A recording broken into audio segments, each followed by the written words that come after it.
तो दोस्तों आज की क्लास में हम लोग चालू करने वाले हैं कक्षा 9वीं का विज्ञान का पेपर 2024-25 में जो हुआ था उसके सारे प्रश्नों के उत्तर हम लोग आज की क्लास में देखेंगे। ठीक है, तो चलिए चालू करते हैं आज की क्लास को। सबसे पहले हमारे पास जो प्रश्न है वो कौन सा है, वो हमारे पास आज का प्रश्न है संविकल्प चुनिए। संविकल्प चुनिए में सबसे पहला क्वेश्चन है कि ठोस का द्रव में परिवर्तन क्या कहलाता है। ठोस का द्रव में परिवर्तन हम लोगों ने संगलन पढ़ा है। ठोस का द्रव में परिवर्तन क्या कहलाता है, संगलन कहलाता है। और यहाँ पर हम लोग क्या लिखेंगे, पिघलना। हम लोग यहाँ पर ऑप्शन में दिया हुआ है तो हम लोग पिघलना लिखेंगे। जमना क्या होता है, जब द्रव ठोस में बदलता है तो उसको हम लोग जमना कहते हैं। वाष्पीकरण, बिना उबले द्रव का गैस में बदलना वाष्पीकरण होता है। उबलना क्या होता है कि जब 100 डिग्री सेल्सियस पर जब कोई द्रव गैस में बदलता है तो उसको उबलना कहते हैं।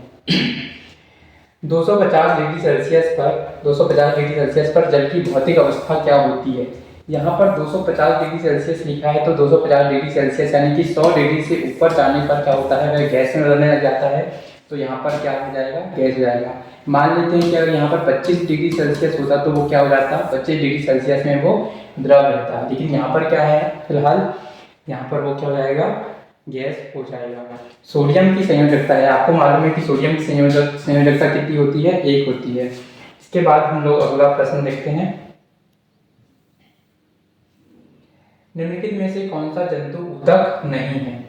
निम्नलिखित में से कौन सा जंतु ऊतक नहीं है। तो एपिथेलियम ऊतक भी जंतु ऊतक है, तंत्रीय ऊतक भी जंतु ऊतक है और संयोजी ऊतक भी जंतु ऊतक है। एक विभाज्य ऊतक जो होता है वो क्या होता है, पादप ऊतक होता है। विभाज्य ऊतक क्या होता है, पादप ऊतक होता है। ठीक है, अच्छा हम लोगों ने 4 प्रकार के जंतु ऊतक पढ़े हैं। एक कौन सा रह जाता है, पहला एपिथेलियम हो गया, दूसरा संयोजी हो गया, तीसरा तंत्रिका हो गया और चौथा कौन सा हो जाता है, पेशी ऊतक हो जाता है। चौथा कौन सा हो जाता है, पेशी ऊतक हो जाता है। ये 4 प्रकार की जंतु ऊतक होते हैं और विभाज्य ऊतक क्या है, जंतु ऊतक नहीं है, ये पादप ऊतक है। समय, वेग समय ग्राफ का क्षेत्रफल। वेग समय ग्राफ का क्षेत्रफल क्या दर्शाता है, हमारा विस्थापन दर्शाता है। वेग समय ग्राफ के क्षेत्रफल द्वारा विस्थापन को दर्शाया जाता है। ध्वनि का तारत्व किस पर निर्भर करता है। ध्वनि का तारत्व निर्भर करता है आवृत्ति पर, क्योंकि उनको मालूम है कि जो ध्वनि का जो तारत्व होता है, तारत्व समानुपाती होता है किसके, आवृत्ति के।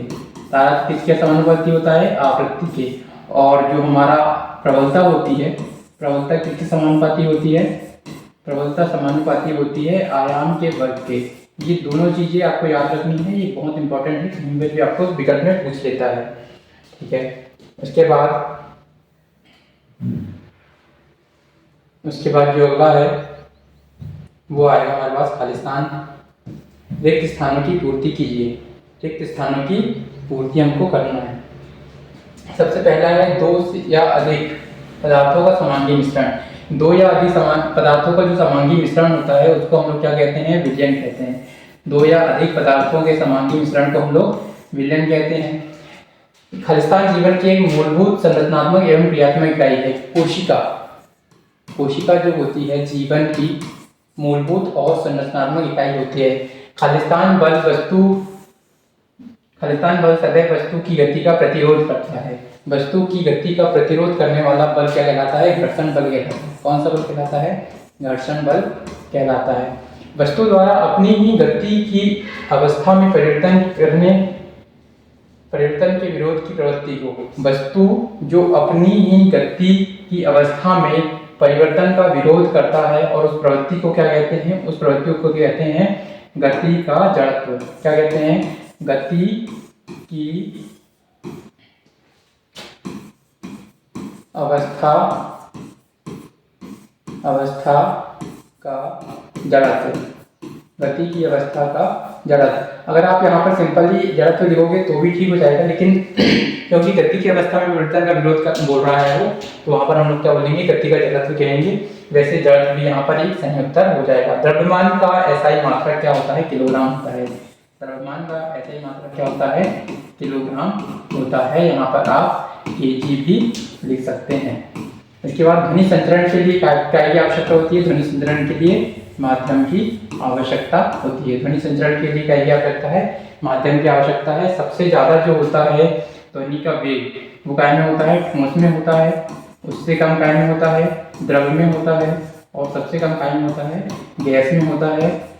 जबकि जो निर्वात होता है, निर्वात में गैस, निर्वात में जो ध्वनि है वो क्या होती है, गति नहीं करती। निर्वात में कितना होता है, उसका वेग 0 होता है। ठीक है, आगे चलते हैं। अब आता है सत्य सत्य। सत्य सत्य की हम लोग बात करते हैं, कप की अपेक्षा प्लेट में चाय देर तक गर्म रहती है। कप की अपेक्षा प्लेट में चाय देर तक गर्म रहती है, सही है क्या? प्लेट में ज़्यादा गर्म रहती है कि कप में रहती है? तो उसने बोला है कि प्लेट में चाय देर तक गर्म रहती है, तो हम बोलेंगे प्लेट में चाय देर तक नहीं रहती, असत्य हो जाएगा ये। उसके बाद निलंबन एक विषमांगी मिश्रण होता है, बिल्कुल सत्य है ये। निलंबन कैसा है, एक विषमांगी मिश्रण है।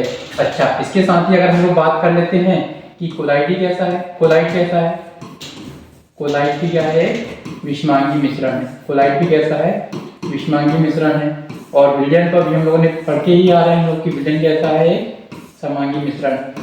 विलयन एक समांगी मिश्रण। अच्छा, किसी यौगिक में तत्व सदैव एक निश्चित द्रव्यमानों के अनुपात में विद्यमान होते हैं।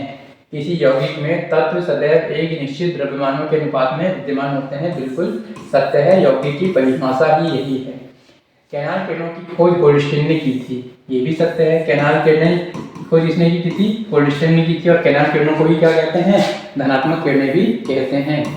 यानी कि प्रोटॉन की खोज किसने की थी, गोल्डस्टीन ने की थी। डीएनए के क्रियात्मक खंड को जीन कहते हैं, बिल्कुल सही है ये। डीएनए के क्रियात्मक खंड को क्या कहते हैं, जीन कहते हैं। डीएनए के क्रियात्मक खंड कहलाता है, जीन कहलाता है। किसी बल द्वारा किया गया कार्य हमेशा धनात्मक होता है, ये असत्य हो जाएगा। क्योंकि हमको याद पता है कि बल द्वारा किया गया कार्य 3 प्रकार का होता है। कितने प्रकार का, 3। कौन कौन सा? पहला हो जाता है धनात्मक, फिर आ जाता है क्या, ऋणात्मक,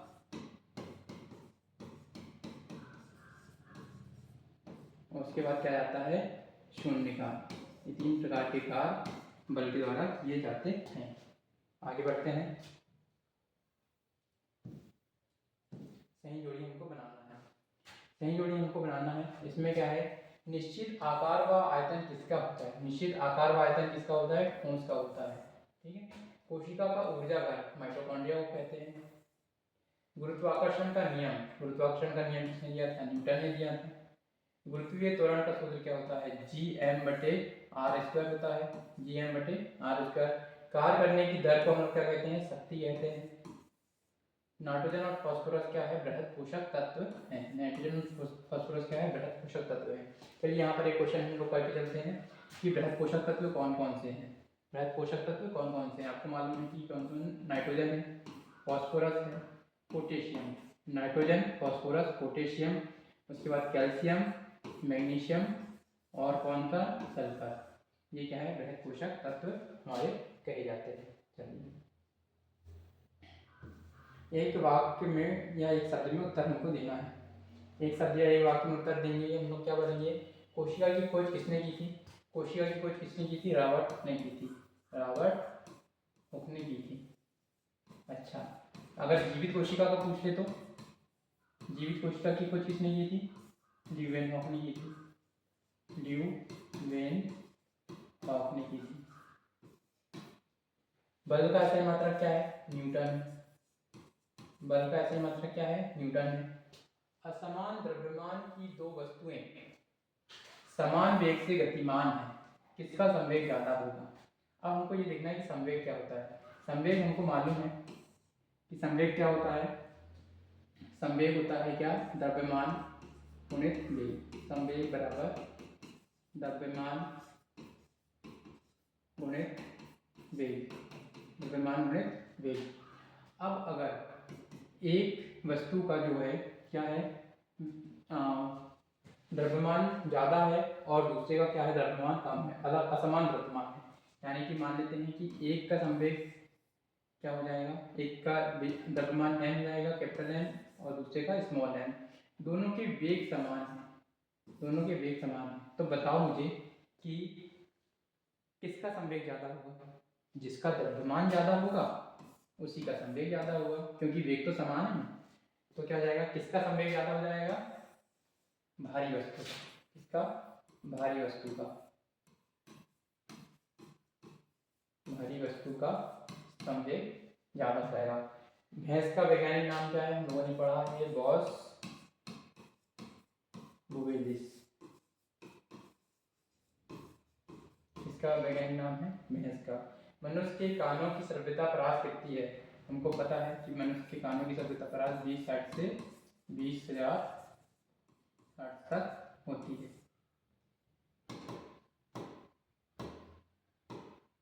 20,000 हर्ट्ज तक मनुष्य के कानों की श्रव्यता परास होती है। फसल सुरक्षा प्रबंधन की कोई एक विधि क्या है, हम लोग जैविक नियंत्रण बोल सकते हैं कि फसल सुरक्षा प्रबंधन की एक विधि है जैविक नियंत्रण।